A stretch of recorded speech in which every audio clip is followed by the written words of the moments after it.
영적 깨어남이란 우리가 기존에 알고 있던 자아의 경계를 넘어서 존재의 본질을 깊이 자각하는 경험입니다. 이때 자아가 해체되고 궁극적인 실제와 신비적 합의를 경험하게 됩니다. 이는 에고인 나를 넘어 고차원에 나가 깨어나 하나 되는 경험입니다. 이러한 영적 깨어남은 특정 종교나 수행법에 국한되어 일어나지 않습니다. 불교의 견성, 힌두교의 사마디와 아트만 브라만의 하빌, 이슬람 수피즘의 피나, 기독교에서의 신의 은총과 신비적 합일 등 다양한 전통에서 비슷한 개념을 설명합니다. 현대에도 에크하르트 톨레를 비롯해 많은 영성가들이 자신의 깨어남 경험을 이야기하고 있습니다. 초월 심리학 등 학문 분야에서도 많은 사례 연구들이 존재합니다. 영적 깨어남을 이야기할 때 사람들은 깨어남을 자신이 무엇인가를 이루어내는 것으로 생각합니다.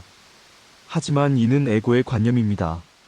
영적 깨어남은 말 그대로 내 에고에게 무언가 일어나는 것이 아니라 더 높은 자아인 영이 깨어나는 것입니다. 영혼이 기지개를 펴고 깨어나는 것입니다. 그래서 영적 깨어남은 에고가 원하는 시간과 방식으로 일어나지 않습니다. 학교 졸업장처럼 어떤 체계적인 수련을 몇 년간 하면 자동으로 깨어나는 것도 아닙니다. 깨어남의 표준 방식은 존재하지 않습니다. 깨어날 필요가 있는 영혼은 적절한 시점에서 깨어나기 때문입니다. 이러한 영의 깨어남에는 과거의 경험과 카르마, 개인의 갈망, 현재의 의식 등이 영향을 미칩니다. 그로 인해 깨어날 때의 경험도 사람마다 모두 다릅니다. 어떤 사람은 강력한 사랑과 빛을 경험하며 어떤 사람은 신의 음성을 듣거나 신을 만나기도 합니다. 부처님, 예수님, 혹은 외계 존재를 만났다고 하는 사람도 있습니다. 어떤 사람은 척추를 타고 에너지가 치솟는 쿤달리니, 각성을 경험하며 깨어나는 경우도 있습니다.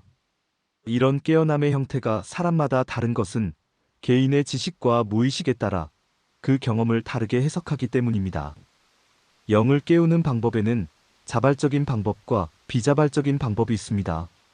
자발적인 방법은 우리가 흔히 알고 있는 다양한 수행을 거쳐 차근차근 이루어가는 방식입니다. 비자발적 방식은 내가 원하지 않는 상황에서 영이 깨어나는 것입니다. 비자발적인 깨어남의 경우에는 많은 경우 삶의 고통 속에서 찾아옵니다.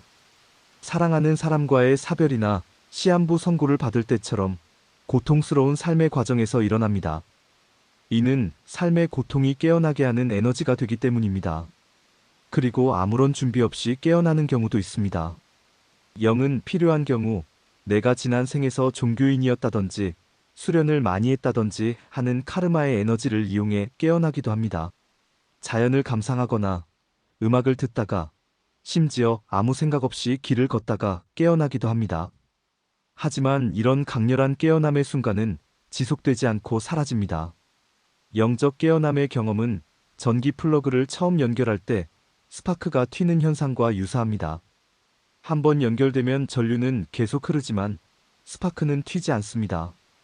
그래서 깨어남을 경험한 상태에 머물려고 집착하는 사람도 있습니다. 이때는 깨어남의 순간이 사라졌다고 낙담하기보다는 지속적으로 영과의 연결을 유지하며 점차 확대되도록 하는 것이 필요합니다. 이러한 영과의 연결은 많은 변화를 가져옵니다. 먼저 자아의 변화가 일어납니다. 자신이 단순한 개인이 아니라 더 큰 존재의 일부임을 인식하게 되면서 기존의 에고 중심적인 사고방식에서 벗어나게 됩니다. 기존의 가치관이 해체되면서 새로운 시각이 열리고 그로 인해 현실 인식의 전환이 이루어지게 됩니다. 이를 통해 삶의 목적과 방향성이 보다 명확해집니다. 그리고 우주 혹은 신성한 존재와의 연결을 통해 깊은 평온과 연결감을 느끼기도 합니다. 이는 더 높은 의식 상태로 나아가도록 하는 계기가 됩니다. 또한 내면의 에너지가 정화되며 몸과 마음의 깊은 치유가 일어납니다. 내면의 장애물과 트라우마가 해소되기도 합니다. 영적 깨어남의 현상에 대해서 더 알고 싶으시면 저의 지난 영상을 참고하시기 바랍니다. 영적 깨어남은 마라톤에서 터닝 포인트를 도는 것과 같은 과정입니다.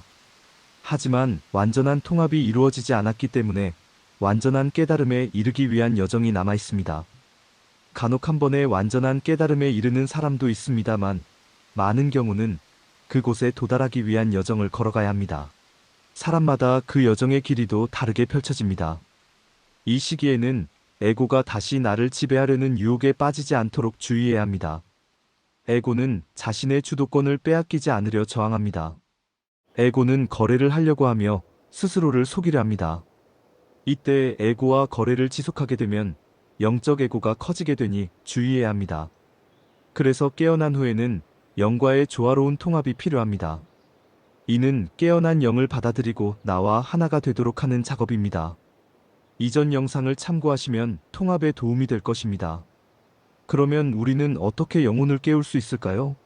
영적으로 깨어나는 방법이 궁금한 분들이 계실 것입니다.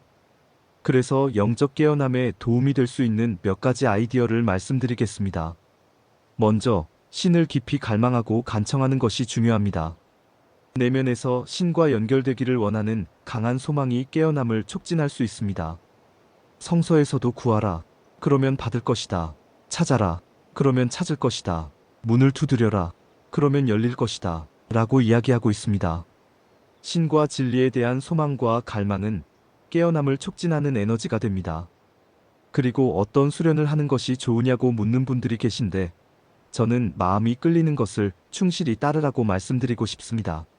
다양한 명상 방법, 요가, 종교적 활동, 독서 등 자신이 자연스럽게 이끌리는 것들을 깊이 탐구하면 그것이 깨어남을 촉진시킵니다. 내가 신을 갈망하며 찾아가다 보면 길은 나타납니다. 그리고 집착을 내려놓고 삶을 믿고 맡겨놓는 마음이 도움이 됩니다. 우리가 보는 환영이 우리가 깨어나는 것을 막을 수 있습니다. 우리 에고가 보여주는 이 세상은 환상입니다. 에고는 우리 앞에 펼쳐지는 세상을 온전히 바라보지 못하게 막습니다. 사실 우리의 영은 우리와 함께 있습니다. 그것을 막는 장막이 에고의 환상입니다. 그래서 우리 에고가 만들어내는 환상을 내려놓는 노력이 필요합니다. 기존 에고의 생각과 습관을 내려놓고 변화를 받아들이는 태도가 필요합니다. 마지막으로 내 내면을 정화하는 것이 중요합니다. 수련의 도움을 받든 심리학의 도움을 받든 나의 내면과 무의식을 정화하는 것이 필요합니다. 다양한 호흡법이나 마음챙김, 내면 작업, 호호포노포노, 상담 등 다양한 방법들이 있으니 나에게 맞는 방법을 찾아서 내면을 정화해 나가세요. 이를 통해 무의식을 정화하고 과거의 트라우마를 치유하는 것이 필요합니다. 내면의 정화가 필요한 이유가 있습니다. 영적 깨어남의 준비가 잘 되었다면 깨어난 후 무리 없이 다음 단계로 갈 수 있지만 준비가 안 된 상태에서 깨어나게 되면 힘든 정화 과정을 거쳐야 되기 때문입니다. 이 정화 과정에서 에너지 변화의 고통과 에고의 저항을 받게 되는데 그것을 영적 위기라 부릅니다. 영적 위기에 대해서는 지난 영상들을 참고하시기 바랍니다. 그래서 평소 내 내면을 치유하고 정화하는 것이 도움이 됩니다. 또한 자신이 믿는 종교의 윤리적 실천을 통해 삶을 바른 마음으로 살아가는 것이 필요합니다. 평소 삶 속에서 내면을 정화하고 바른 마음과 자비를 실천하는 것은 깨어남 전이든 후이든 어떻게든 여러분에게 도움을 주는 행위입니다. 이렇게 영적 깨어남을 촉진시키는 방법을 말씀드렸습니다. 지금 세상에는 많은 사람들이 깨어나고 있으며 앞으로 더 많은 사람들이 깨어날 것입니다. 특히 요즘 젊은 분들이 많이 깨어나고 있는 것 같습니다. 그 이유가 있을 겁니다. 영적 깨어남은 개인적인 성장을 넘어 인류 전체의 의식 진화로 이어지는 과정입니다. 영적 깨어남은 단순한 개인의 기쁨이 아니라 더 높은 의식으로 나아가는 인류 전체의 길입니다.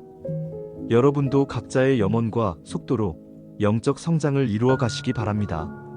여러분도 영적 깨어남을 통해 참된 본성을 발견하고 평화와 사랑을 실천하는 삶이 되기를 기원합니다. 그러면 이 세상을 좀 더 높은 의식으로 성장시키는데 기여할 수 있게 될 것입니다. 감사합니다.